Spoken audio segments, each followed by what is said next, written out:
Good evening, Timber. Thank you very much for your time. We cannot pass judgment on the accused in this particular case, but I think we can discuss what seems to be on the surface a lack of training. First of all, what are the rules that the police are given about how and when to shoot a gun in a civilian setting, whether you think it's live ammo or rubber bullets? What are the rules? Good afternoon, Sally. Thank you very much for the opportunity to speak on this issue.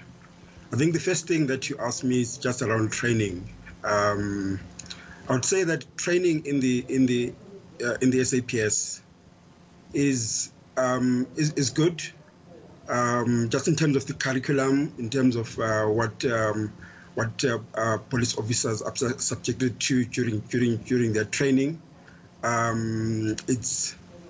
It's internationally based, so it's comprehensive and quite competent. But I think the issue on your second question that one needs to highlight is that for a police officer to carry a firearm, they need to have a permit, a competency permit, which means that you would have been trained on that particular firearm. And there are basically two main firearms that police officers carry, which is a shotgun and your rifle.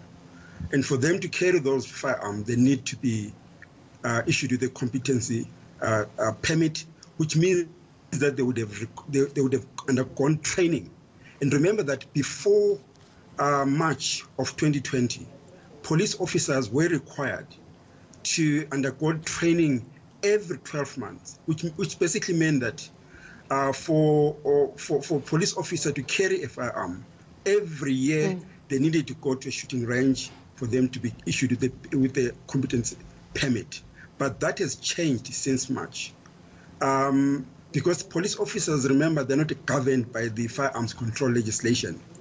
They govern themselves. They make their own rules. They make their own regulations regarding the carrying and training. Yeah, exactly. So you're right. I mean, it's one thing to know how to load and fire a gun. It's entirely a different issue of training to know when you can actually legitimately fire that gun. And surely in a civilian setting, the very last thing you do is raise your weapon, because there's always the possibility that you're going to hit an innocent person. This issue of Kayleen Whitebooi saying in the bail hearing that she was trying to scare the 16-year-old, I cannot imagine any situation where a police officer, even newly qualified, would do something like that, would think that that was acceptable. Or am I missing something? Well, the honest truth is that that kind of conduct it's completely unheard of.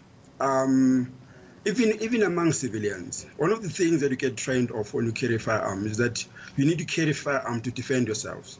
Under certain conditions, extreme conditions, not normal conditions, you are legally entitled to defend your own life and the life of others. If there is absolutely no threat, you cannot use a firearm to scare. In fact, when you do that as a police officer, it's called a warning shot, and that warning shot cannot be directed to a human torso. It's normally shot in the air. So it's complete negligence on the part of a police officer, first of all, who did not know the type of firearm that they were carrying, and who did not know that there was the gun was loaded. Yes, absolutely. Completely negligent. What about the issue of chain of command? Because I think this is something that came up at Marikana as well. We know that military and police environments are very much, there's one leader and you have to follow that because there's, you need order. So, she says she was told by accused number 2, Simon Scorpion Ndyalvane, to fire or to lift her gun.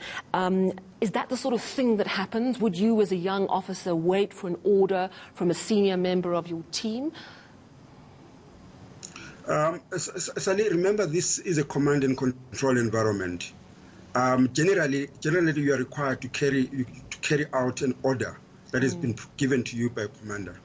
But the reality is that because of the consequences and because of your own training, you can defy an unlawful order.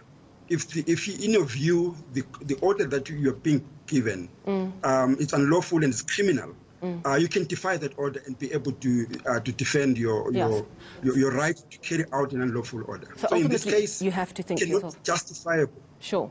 That the police officer carried an unlawful order and uses that as a justification because now she's facing the consequences of her own action. Very quickly, I just want a general comment from you. As the African Policing Civilian Oversight Forum, is this sort of thing unusual or is this endemic in the police force? Are you seeing ongoing cases where police simply don't know how to operate around civilians, particularly in suburbs, in areas that are under siege, perhaps from gang warfare, where everyone's always on high alert? I think one of the things that as AFCOP that we've completely advocated for is the change of the legislation, use of force legislation. The use of force legislation is all over the place. It's Criminal Procedure Act, Police Act, Correctional Services Act. So we're advocating for one single use of force legislation that basically does not give a lot of confusion regarding how and when force can be used. At the moment, depending on what piece of legislation you're using, you're likely to react differently. That's where the problem, in our view, lies, that use of force legislation needs to be harmonized, concentrated in one piece of legislation that gives authority to all those that use use of force to be guided by it, not by a variety of legislation that we have at the moment. Thank you very much for your time. That was Themba Masuku of the African Policing Civilian Oversight Forum.